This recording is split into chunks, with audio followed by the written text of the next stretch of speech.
Okay, so let me start with some of the points that I wanted to make sure cover and make sure that you guys have understood that, and if there is any. I couldn't do problem one. Well, say that again. So who's this? Yeah, please introduce yourself. Chandradeep. Chandradeep. Okay. Good. So, do you want to?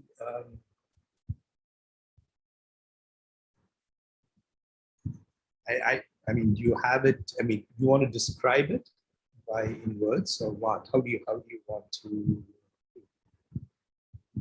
No, I couldn't do problem one.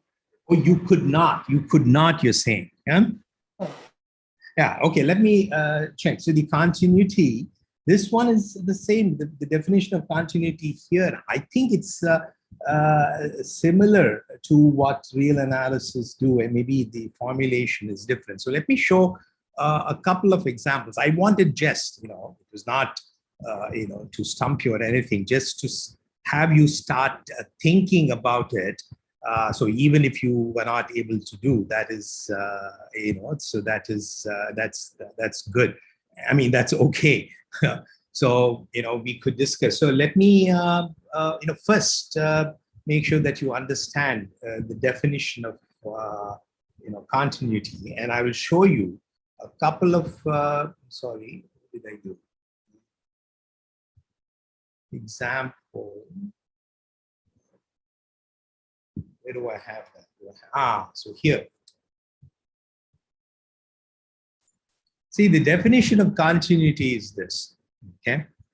There are, for every chain, ascending or descending in your domain, and if it's an ascending chain, I've shown example of ascending chains here. So the least upper bound of that ascending chain applied to F, okay? So this definition assumes defines continuity for monotonic functions. F applied to the upper bound of that chain. So for example, here, yeah, it requires that it be equal to the upper bound of the chain that you get by applying F to every element in the original chain. Okay? And that's what this thing requires. If for all chains, for all ascending chains in your, then the function F is said to be continuous. And this is one of the assumptions that Kleene theorem makes. Okay, in order to be able to compute the least fixed point or the greatest fixed point by iterative application of F, whereas Starsky's theorem doesn't have this requirement. Okay? So let's look at this function F. Now, this function F is, did anybody else get? Were you able to think of a function, monotonic function that is not continuous? I mean, just curious, that's all. Okay. So we can take any kind of step function, right? That is, yeah. I mean, see, the definition of continuity, classic definition is step function, yes. But I wanted you to show that, that in terms of these, the definition, okay? So that's all. So you're right. That is what is discontinuity means. But I wanted you to show, kind of analyze that, because not every discontinuous function necessarily, not every chain may even there is discontinuity, may violate this thing. Okay. So that's why I wanted you to show in this fashion. Okay. So here you have a chain which is starting from Yeah, which is mapping everything to 0. If it is less than 0, okay? And everything greater than or equal to 0, then it increments it by 1. So therefore, now you have a chain, in this case, an infinite chain, starting from minus infinity to something that is less than 0. Okay. So now you ask the question that f is the thing. So you're right. There is a discontinuity in this function at 0. That is what makes this equality get violated. Okay, and that's all. That's what I wanted you to figure out. It's just that it has to be, because it's on reals. It has to be, if it is real, kind of continuous, and then you have infinite chain. That's when it gets violated. Because if it is something discrete and finite, those step function like behavior, doesn't violate continuity, because every monotonic function over finite domains is automatically continuous. So what happens here? So if you look at it, so f, this applied to this lower bound is, what is the upper bound of this infinite chain? It is 0, because you're ever getting closer and closer to 0, without actually hitting 0. So that this thing, that the upper bound of this entire chain is 0. So if I apply f to 0 at when x is equal to 0, this function maps it to 1. Therefore, this is equal to 1. Okay.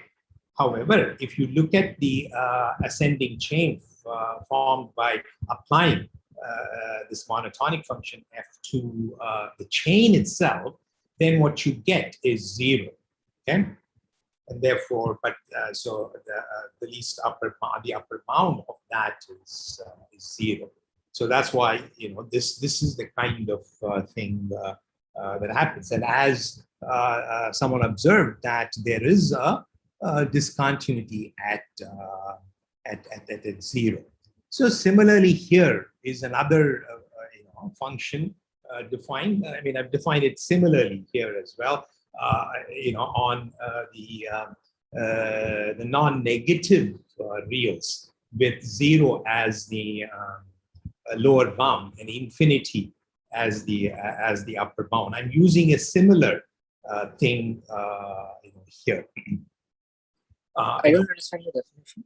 Yes. What's the function really? Oh, this function, the second function? Yeah. So if x is less than 2, it is x plus 1. Okay. And otherwise, it is there's a colon, extra colon here. So if x is less than 2, it is x plus 1. It's this ascending chain. And otherwise, it is x plus 3. Okay. So is there a typo? Yeah, there is an extra colon here. Okay. But no, this should not be there. Sure. Okay. X followed by colon. This whole thing should not be there. There's a typo. Yeah, take away this. Yeah. Yeah. Yeah, this is somewhat similar to that. There is an infinite chain starting from 0, because real is dense, and therefore there is an infinite chain whichever gets closer to 2, and that at that point there is a discontinuity, and therefore what you get is f applied to the lower bound of that ascending chain will be fine, whereas the upper bound that you get of the infinite chain of that results from applying f of 0 is itself will converge to 3. Okay? So what Kleene's theorem says is, this is the assumption it makes, that if it is continuous, there's no discontinuity, then it says that you can compute the least fixed point by applying, starting with the least element of the lattice, the complete lattice, and the upper bound of the infinite chain that you get by applying f repeatedly to bottom will give you the least fixed point. Okay, Now, these two examples that I've given you actually show you where, why they violate the continuity definition as given in the theorem.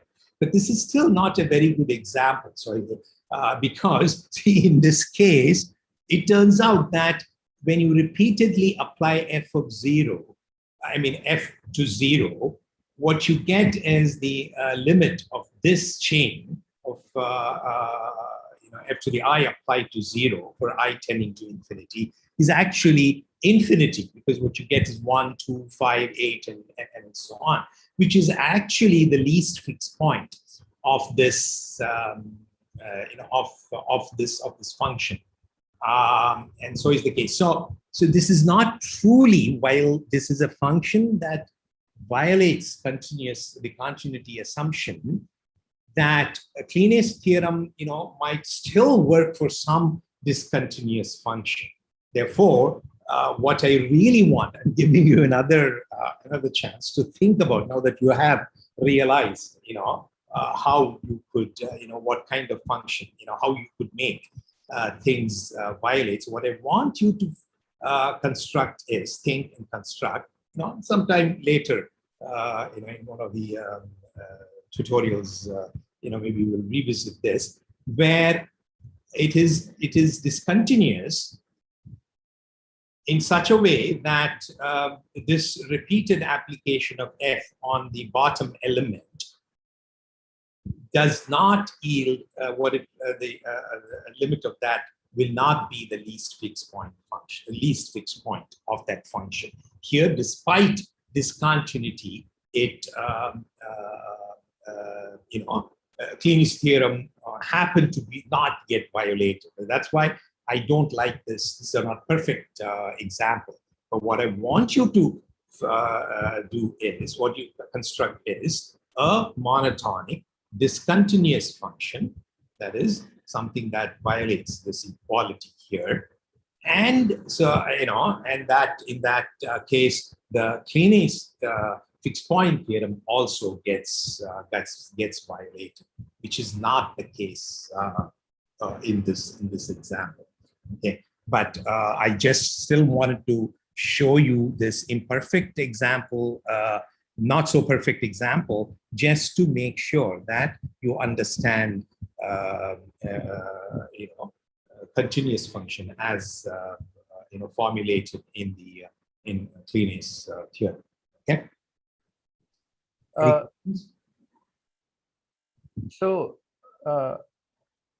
if we take the let's say if we take the identity function, sorry.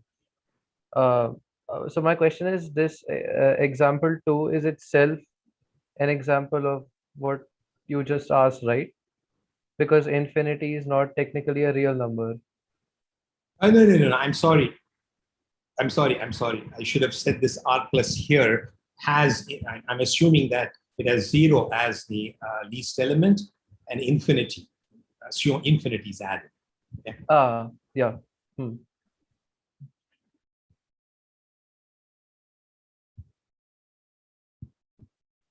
Yeah, here is an example that I will let actually Diganta came up with this example. I'll only give a teaser of what happened.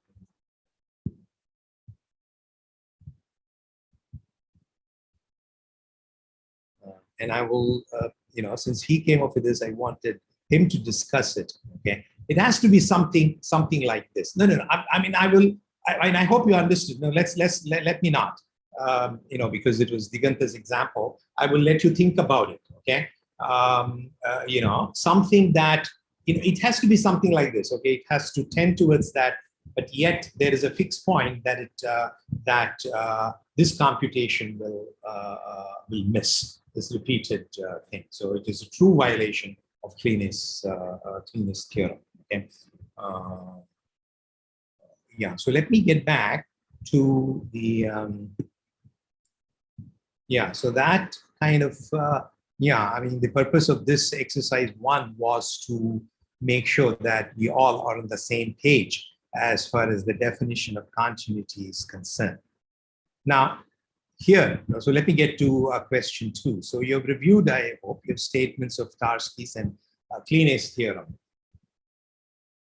So both, characterize fixed points in some ways. So what are the significant differences in the characterization of the two theorems? Who are all here? If you have, so anyone wants to take a crack? Harsh is here. So how about Harsh?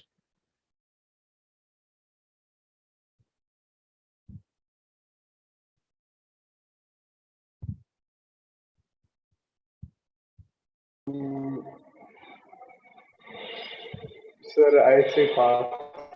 Okay. Anybody else? One involves logical formulas and another is just a set theoretic definition. Yeah, but that is, you're right. One involves, its characterization as a theoretic thing, whereas here it is more as a computation. So yes, if that is the point that you made, that is certainly one difference. But the most important thing that I actually stated just a few minutes, a while ago, when discussing point 1, that if you look at Tarski's theorem does not require, it has a characterization of fixed points. It does not have continuity restriction. Okay. It just says it is characterizing fixed points of monotonic functions, and it is the way it characterizes is applicable to both continuous as well as non-continuous functions. Okay, so whereas Kleine's theorem, because it computes as a limit of a particular kind of ascending and descending chains, which involves application, that's why it requires. That is one significant difference, as you will see in a moment. So nowhere in the proof of Tarski's theorem, if you go back and then review the proof that I have in the slide, and the proof that I have followed is similar to the one that is in Cronin et al.'s textbook, okay, chapter 5.3. If you don't, if there are points missing in my slides, you can either ask me or you could go refer that textbook. So one important difference is that it does not require continuity assumption, whereas Kleine's theorem of a specific way of computing through iterative method requires that the function be continuous, and that's why I was showing. So for those functions that violate these continuity function, you will see you can get violation. So nowhere in the proof of Tarski's theorem did we use the definition of continuity with this particular one. And okay, another difference in the way that it handled that, like what someone pointed out, said theoretic. It looks at all the entire lattice and all ascending and descending chains, and collects all the elements on all ascending and descending chains into this reductive and extensive sets, and defines it over those the fixed points as least and greatest fixed points as least upper bound and greatest lower bounds of those two reductive and extensive sets. Whereas here you will see that Kleine's theorem will, so next we will talk about is the proof of Kleine's theorem, will use the continuity property. And that's what I'm going to get to next. Okay.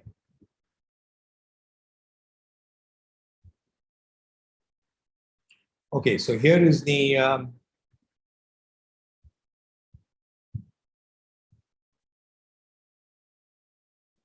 definition. Okay. Here's the statement of Kleine's theorem. So if there be a complete lattice and if it is continuous, okay, So it is joint continuous as well as a meet continuous. Then this theorem applies. So then the least fixed point can be computed specifically as the limit, as the upper bound of this infinite ascending chain, and the greatest fixed point as a function of the defined function as a repeated application of a particular kind of function that generates a descending chain. So here is a proof. Okay. So the way we do is we use so the least fixed point characterization of the Kleinius theorem, the proof. What we're shown here is for the least fixed point. Similarly, you can have a similar argument for proving that the greatest fixed point is the greatest lower bound of a descending chain. So, yeah. So in the statement of the theorem, should f be a non-identity function? Because no. Why? Because if f is identity, I mean, I believe it is continuous and monotone. Correct. But like if you fk of bottom will be bottom. Yeah, but yeah. So bottom, if for an identity function, bottom is a fixed point, and that is the least fixed point. Yes, yeah, right. Right. Yeah. So everything is a fixed point, including bottom. And therefore, the chain that starts with bottom will get stuck at bottom, and the limit is bottom too, right? Yeah. Okay, so that is, yes, it works there. Yeah. So the starting point is x hat is, say, suppose x hat, as per Tarski's characterization, the least fixed point is the greatest lower bound of the reductive set, where the reductive set includes all the elements on all descending chains. Okay. Don't get confused. See, Tarski's characterization characterizes the least fixed point as the greatest lower bound of the reductive set, which consists of all elements on descending chain. Whereas here, Kleinius theorem computes the least fixed point as the limit of an ascending chain, which is obtained by repeated application of higher order function f to bottom. Okay, yeah. So, and the proof itself is broken down into two parts, and this is generally true. I mean, as you saw in Tarski's theorem as well as here, to show that something is a fixed point, you will have to show that it is here. What we need to show is that this particular thing, okay, the least upper bound of this chain, ascending chain, is the least fixed point. Okay, and since we already have a characterization in terms of Tarski's, so let that be if x hat is that as per the characterization, we'll have to show is two things. Okay, one is that x hat is equal to that this least upper bound, the limit of the Kleene chain, is equal to x hat as characterized by Tarski, and that to show by showing that x hat is less than or equal to the least upper bound of the Kleene chain, and the second part shows that x hat is greater than or equal to the that least upper bound. So put together, you get to conclude that x hat is equal to that. Okay, so that's how it is done. So what is the starting point? So you see that since f is monotonic, so the repeated application of f to bottom is an ascending chain. So that's obvious. So every element in that infinite ascending chain, every element f of I applied to bottom is less than or equal to f of I plus 1, since it's an ascending chain. Now, because we assume that f is continuous, so this is where we use continuity. So f applied to the least upper bound of this infinite chain. I usually refer to this as a Kleene chain. Kleene chain is the specific kind of chain where f is applied repeatedly to bottom. Okay, because it's continuous, as per the definition of continuity, this is equal to the least upper bound of f applied to every element in this chain, which is fi plus 1 bottom. Okay, the chain that you get by applying fi plus 1. That is, you apply f to every element in this infinite chain. Okay. Now, as you know, both these things here, actually, this chain which applies f is kind of a subchain of these things. So the limit is actually the same for these two chains, as they are applying f repeatedly, and the second one just applies it one more. I mean, when you compare this chain, f of I plus 1 and f of I, they're the same. And at the limit point, what happens? So it becomes equal. So specifically, so these two limits of fi plus chain of fi plus 1 and fi, they are the same, and therefore, in particular, that is at the limit, that itself is less than or equal to. Actually, it is equal because they are the less than or equal to. So therefore, and since this is less than or equal to this, so f applied to this is equal to this, and that itself. And since these two are equal, and specifically they are less than or equal, therefore this least upper bound of this chain is itself a reductive element. Okay, because f applied to that is less than or equal to that least upper bound itself. Okay, f of x is equal to less than f of x, and therefore this is in the reductive set.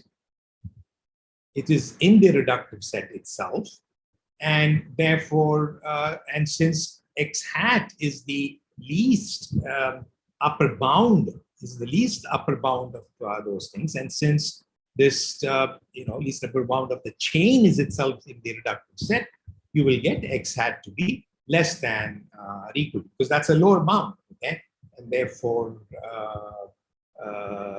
so x hat has to be greater than.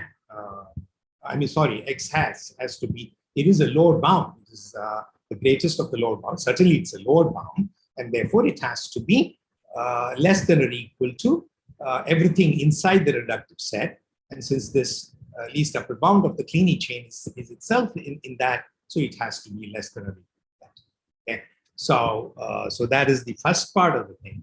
The second part involves showing that the least upper bound of the Kleene chain is less than or equal to the x hat as per Tarski's characterization. Now here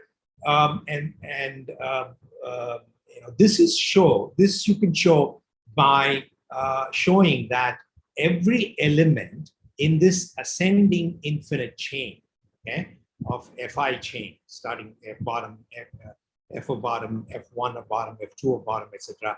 Every element in that ascending chain is less than or equal to the x hat, okay?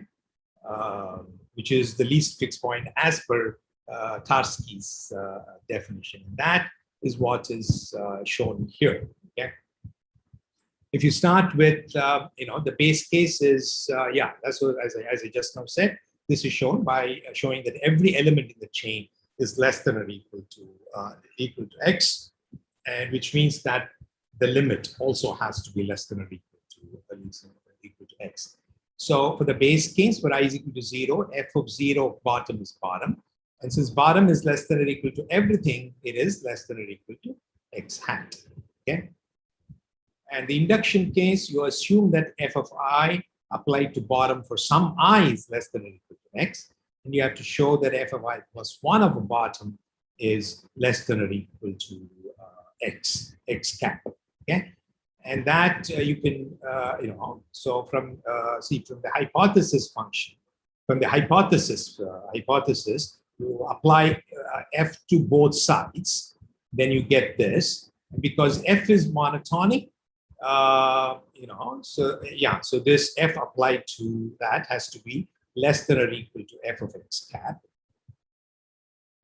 But since f of x cap is a fixed point, that's the starting point, right? X cap is the fixed point, so if x cap has to be equal to x cap, and therefore you've shown that f one more step of applying f, what you get is also less than or equal to x hat. And hence, I've shown that f of I plus 1 is less than or equal to x. So this completes the proof of Kleene-A's theorem. And you saw that the important thing is this is where the thing is used, the continuity is used and is required for Kleene theorem to hold.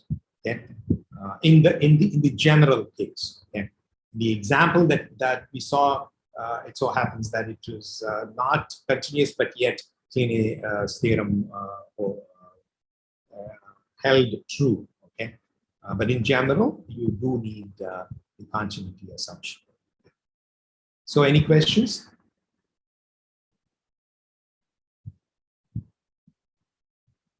Okay, so now the last part I'm not going to today. I have to, so I'm not going to get into that today. I mean, we will revisit this, so you still have time to think about this, or any doubts that you may have, okay, on the proof or thing, and you review the slides and the thing, and please come up with questions in later classes, or if you wish, by calling during the tutorial.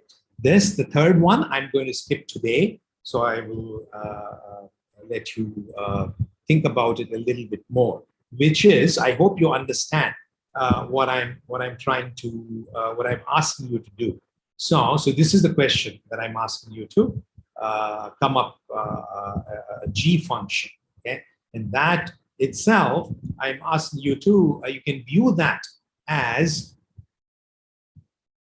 a function which does this. Okay, what I want is for any, so here what I'm computing is, given some predicate,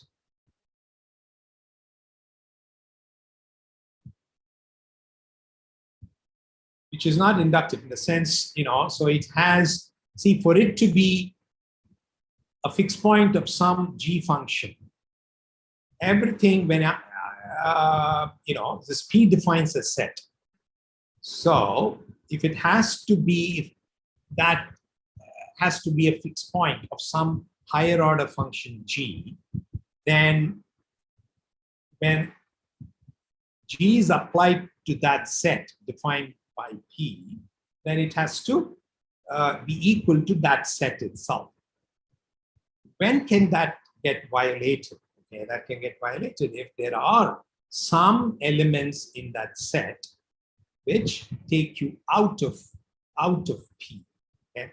So your G function has to be such that it has to look for those elements. This is when, so P itself, the set is not inductive, or it is not the fixed point of a higher order function G, when there are elements in the set characterized by P that in one or more step take you into a state that itself is not P. That is, it violates P. So you have to remove all those functions. Okay, so these are things in the P state that get you out in one step. These is the second sliver is in two steps, and so on, until you get to a point where you get this P hat, which is the fixed point. So what I'm asking you to do is to define a function G, which I call as a removing function. you saw a definition of how a collecting function that computed the strongest, with the least fixed point, that is the strongest inductive invariant, by adding elements to the initial set. Here, I want you to start with P, then removes all elements that make it non-inductive, not a fixed point of the G. And this is how it has to be done. So you'll have to think of defining that G. Okay. So that's what I'm going to say here, and then I will let you think about it. Okay. Yeah. So just to be sure, here the starting point is P, or is it top? Okay, the starting point will be T, okay, will be true.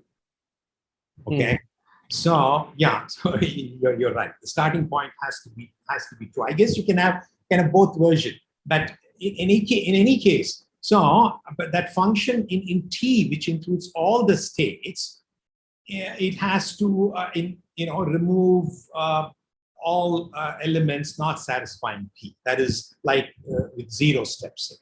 Okay. So in the right at the beginning, it has to remove all not P states, then you will get P. Okay. So that will be the first thing. Okay. Just like in the collecting function, when you apply it to bottom, that is empty set, in one step, it produced the initial state. Okay. So here, when you when you apply G to true, it has to remove all the not P and then get to P. Okay. But P might still have some states which might, in one step, get you out, okay, of not P. Then the same G function will have to work in removing iteratively all these things. Yeah. Simple answer to your question is yes, it has to start from T. Yes. Capital T. Any other questions? I will show you this example eventually, okay? Because this is important. And as I said, this is sometimes called, this is property-directed way of computing fixed points, okay? This is property-directed. See, the forward way of computing a fixed point, I use fixed point and inductive invariant interchangeably, as you know why they are analogous once you get your transition system for the body of a loop, okay? Because once you compute the strongest function that contains your inductive invariant, you can prove any property. Because this backward thing usually starts with the P and then tries to compute some weakest,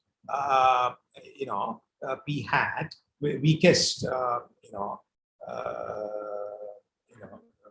weakest, that is actually the greatest fixed point, greatest in terms of the size of the set, the cardinality of the set. Okay? Yeah, so yes, and this is one way to do starting from top, or as already indicated, there you may be able to get to other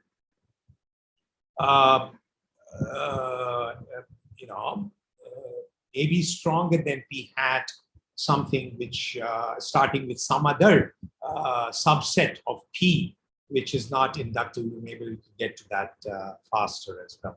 So, but anyway, all that is your G should be able to get you to any one of those property directed, okay, because you're starting with the property, the predicate, okay, that you are trying to prove, which is the post condition. So today, I'll have to finish the class quickly because there are some people, yeah, there are some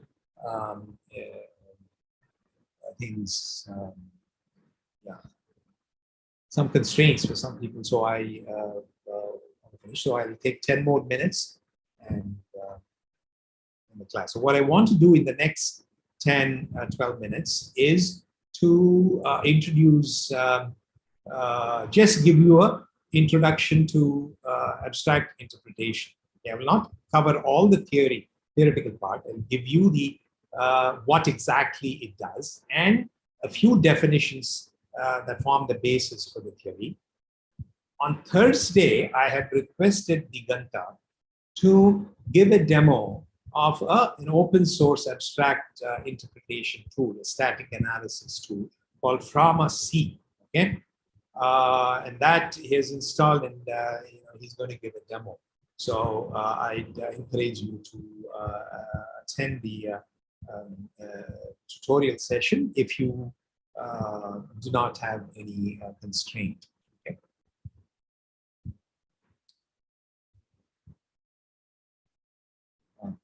So this is the one that I want to get to.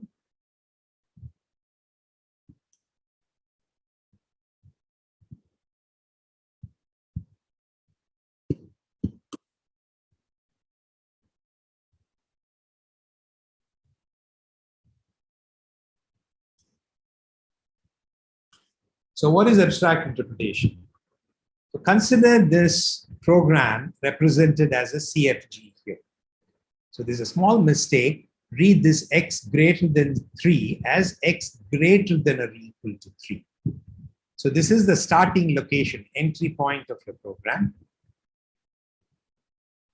So each label, the label on a transition is a step in the program, and it defines the next state as a result of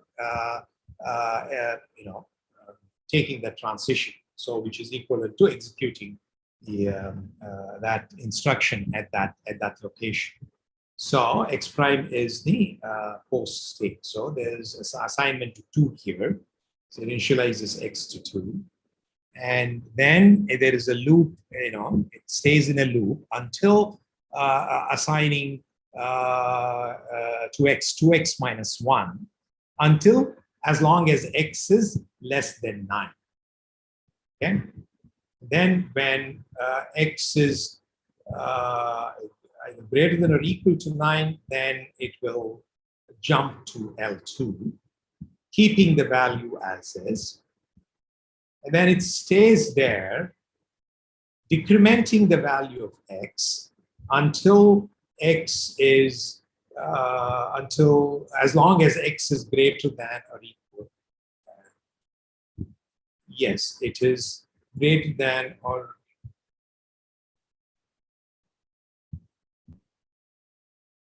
yeah, these are assumed to be integers, not real. Okay. So then when x is less than or equal to 2, okay, then it moves back to L2.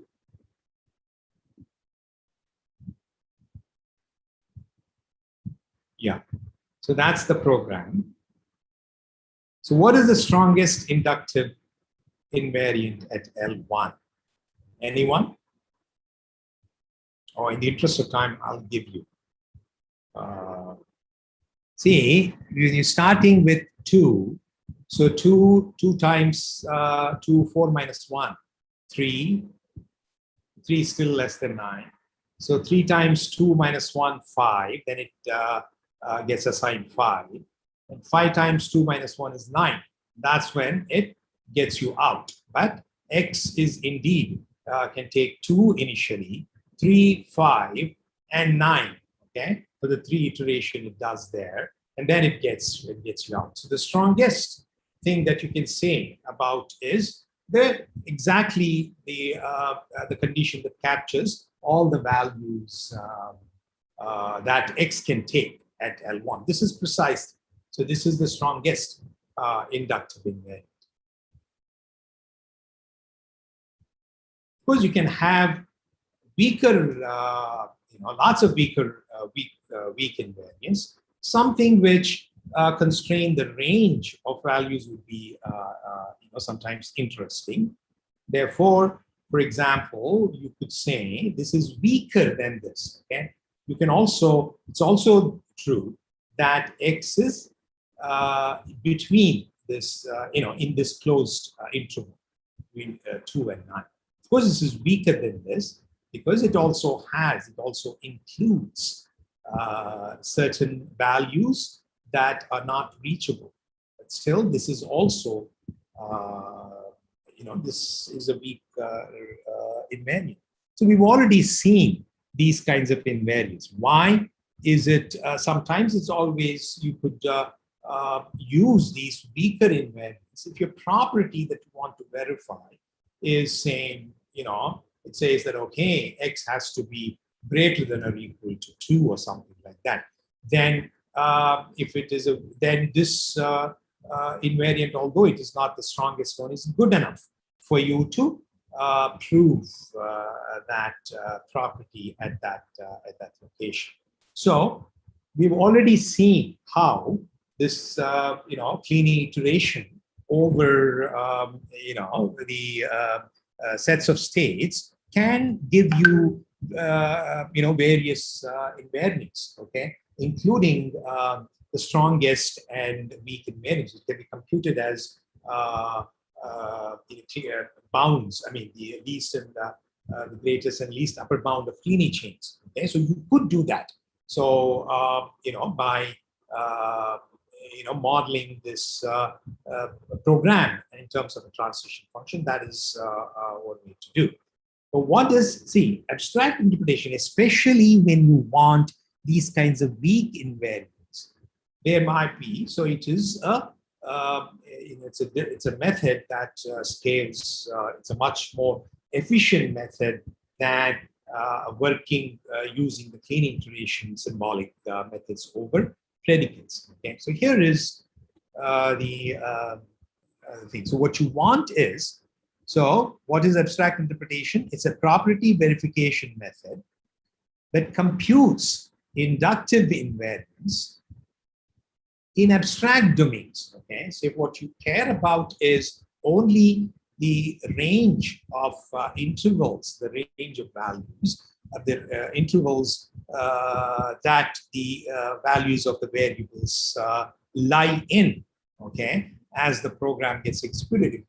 If your property is such that it is sufficient to track these values of variables, not exact values of variables that are reachable, but rather if they are in particular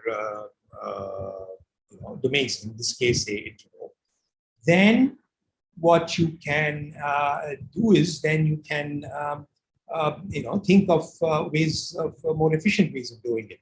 So what abstract interpretation does is it constructs what is called an abstract transformer for this concrete program. A concrete program works on actual values, okay?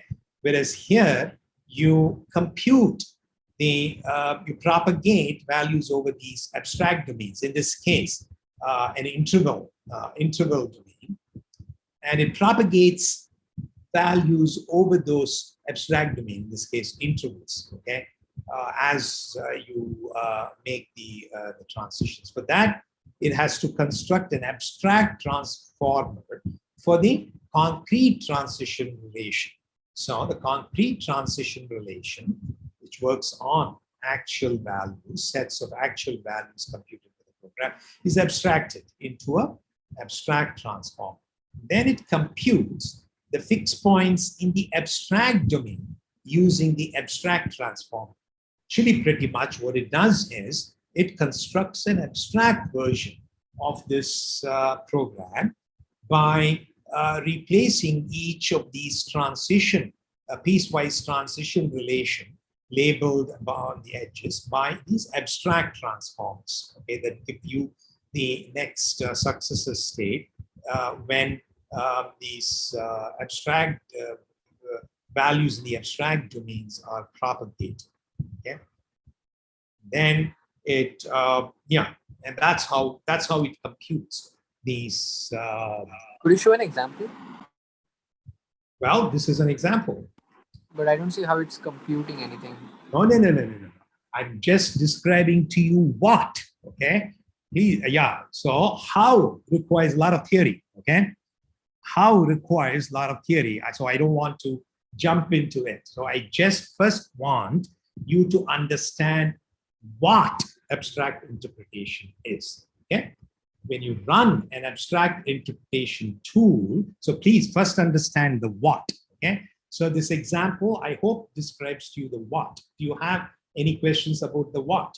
What it does? Yeah, so these kind of tell us in case of self loops what will happen. But what if there is a simple loop that spans across some states? Why? This does not have only self loops. This also has a loop that goes across two loops. So does this mean that for the loop that goes from L1 to L2 and then back to L1, it also has the same loop invariant of Yeah. So when I say an inductive invariant, see, how do you get? See that the fact that it is between 2 and 9, okay? The fact, see, this fact that it takes 2, 3, and 9, okay? After 9, it goes back here, okay?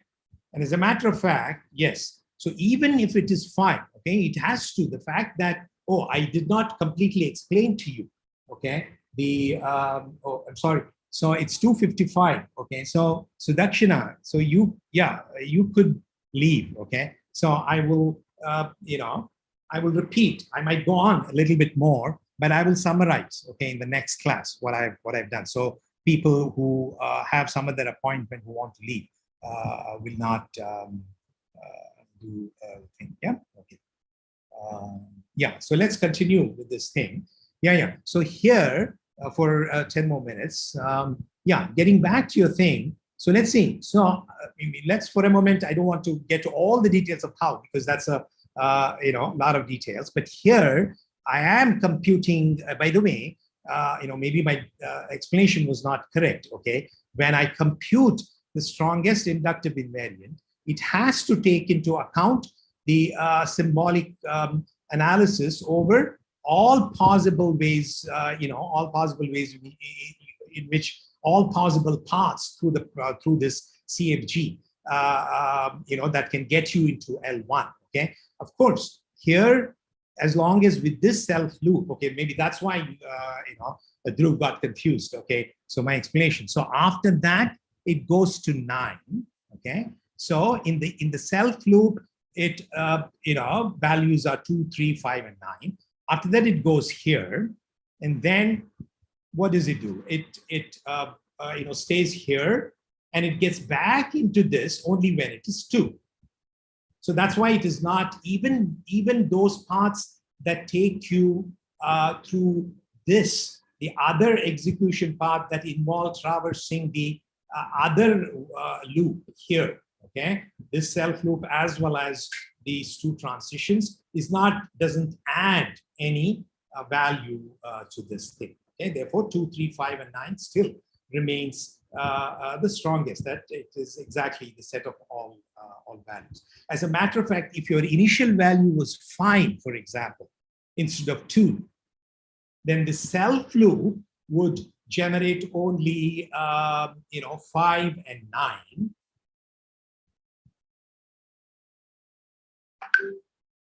But then after you traverse this other loop, it would add 2, and then you then all these values 2 and 3 would also get added. Okay, so even with the initial value of x prime is equal to 5, this is exactly the thing. So computing the inductive invariance requires you to analyze over all loops, not just self loops. Okay, Dhruv, that is, I hope that. Yeah, that makes it clear. Okay.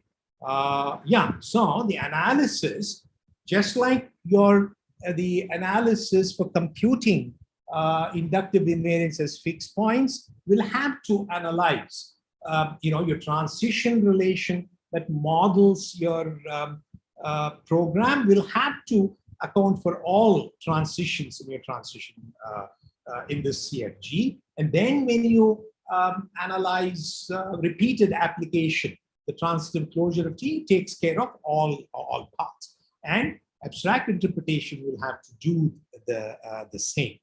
But important thing is that it works on an abstract version of the program. Okay, by abstracting the transition relation into a function, what I call as an abstract transformer, that is a function or a relation or on the abstract domain. Okay, and it computes the these inductive invariants on the abstract domain as fixed points in the abstract domain in such a way that the inductive fixed points computed in the abstract domain using the abstract transformer is sound in the sense it's also an inductive invariant in the concrete domain when it is interpreted as these values. They may not be, they'll obviously be, they may not be the strongest one, but they'll be weaker one, obvious, like because here you're computing over intervals. Okay, so abstract interpretation, if you use an abstract interpretation tool, you will see that you will have to choose an abstract domain. Let's suppose that you care only about whether you want to track if the values in the program, if the values that the variables range over is not zero. Okay, that's very useful. To check that there's no division by zero does not happen. So you might care only of whether the value is either zero or not zero. Okay, so that can be a domain which has only two elements. Okay, and you can make a complete lattice over it, and then you can construct an abstract transformer for that, which tracks at each instruction for each operation whether the values is greater than, is equal to zero or not equal to zero. Okay, and then voila, you could compute the fixed point on that thing, and then answer the question whether ever at a particular point x will become zero. So that's how. It's the way that it computes the inductive invariance. Firstly, it is weak invariances, specifically invariants that are expressed over these abstract domains. Secondly, it does it by constructing an abstract transformer that is consistent with the abstract domain, that operates over the elements of the abstract domain and computes the fixed points on the abstract domain. And of course, it uses cleaning, iteration, and so on, but on the abstract domain. Okay, and that's one. So let's see how much time. So maybe I should. So I will just denote this slide. Use the slide, and then I'll get to this. Start from the next point because some people are missing it. So here is the concrete domain. Okay, in the concrete domain, since we are, after all, both static analysis and your symbolic model checking analysis, they are doing reachability analysis. Therefore, so a concrete domain consists of sets of states, where states are actual valuations for variables. Okay, and ranging over the actual states. That's the concrete domain in this case. And that forms a complete lattice, as we saw, with the empty set being the bottom, and set of all the universe of all states that are possible to reach. The universe of all states is top. Now, if you are interested only in tracking values, whether values occur within a range, then your abstract domain will be the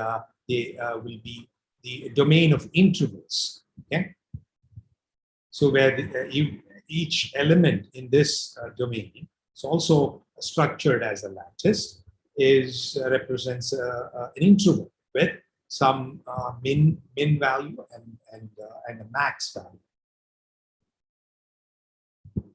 And you see, this abstract domain is not as precise. It won't be as precise because the way the abstract domain, there's a mapping that we construct from the concrete domain to the abstract domain. So, which is an abstraction function. So, given a set of values in the concrete domain, alpha maps that to an element in the abstract domain, which in this case is the interval domain. And the way interval is constructed is it's an interval by taking the minimum value in the set and the maximum value in that belongs to the set as the min and max of the bounds of the interval. And that's how it is mapped. As you can see, this mapping, obviously, the abstract domain through this its mapping loses some information. For example, one gets mapped to 1, 1, obviously, the interval, which exactly has one element. So here they all have the same set. But if you look at 3,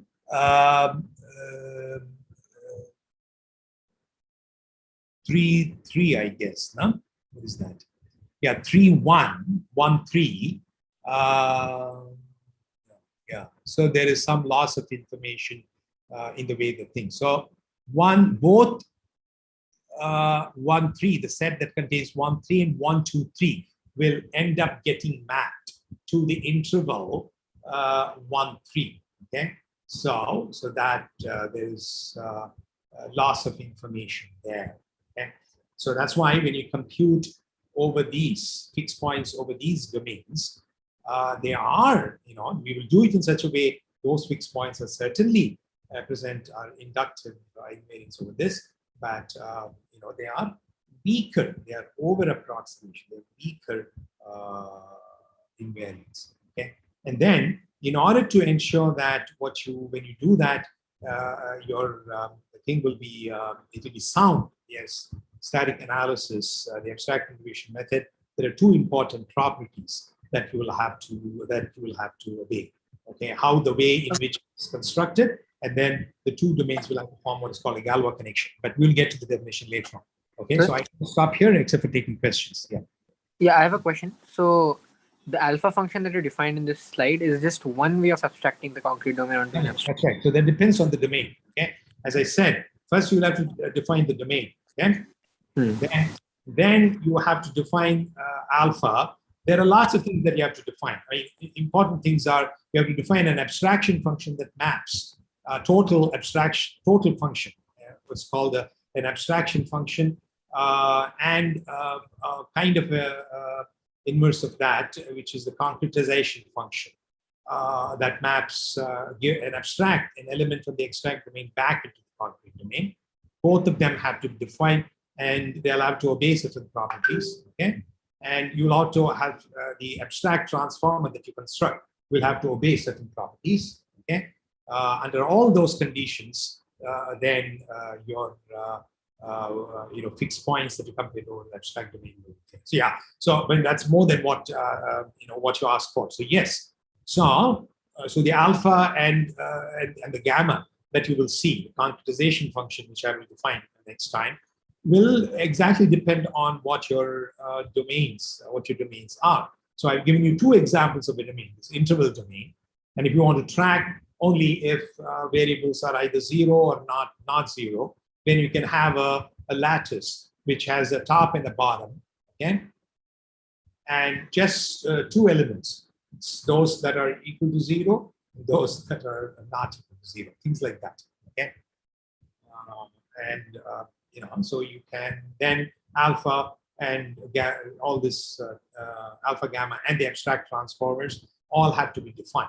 Okay, but once you define for that domain, then a static analysis does. I mean, typical static analysis tools support a whole bunch of domains that are useful in practice. Okay, and so it's completely automated. If your problem at hand is a particular domain abstract domain that it supports is suitable for your problem at hand for defining the kinds of properties that you want to verify or the kind of inductive invariance that you want to synthesize, then those domains will suffice. But if you want to construct your own domain, which is usually not the case, okay, these are present-day static analysis tools have a whole bunch of very sophisticated domains. Just like SMT solvers have lots and lots of theories that that are almost useful for a typical C program. Similarly, static analysis tools have domains, but domains with the corresponding alpha, gamma, and abstract transform is already defined. Okay, and the the algorithm for computing the fixed points or the abstract domain also defined. So you don't have to do if the domain that is already supported is what you want to use. But if you want to do your own domain, okay, then it's a lot of work. Okay, it's a lot of work. And but once done once, that work is done once, then you can actually use the generic algorithm, okay, for working over the domain. Okay, that's the advantage that it offers. And also, since you're computing fixed points over these much more compact domains, it is a lot more efficient. Okay? Yeah, so we will see all the kinds of interesting properties that these domains and the components of the infrastructure components like alpha, gamma, and abstract transforms that need to be defined, and what properties that they have to satisfy starting with this class. Okay. Sure. I'm going to end here unless you have some pressing question. Any questions? Okay. Thank you. So you already know the agenda for the tutorial. There'll be a demo. Yeah. So please, if you can make it, please do. Bye-bye. Thank you. Thank you, sir. Thank you.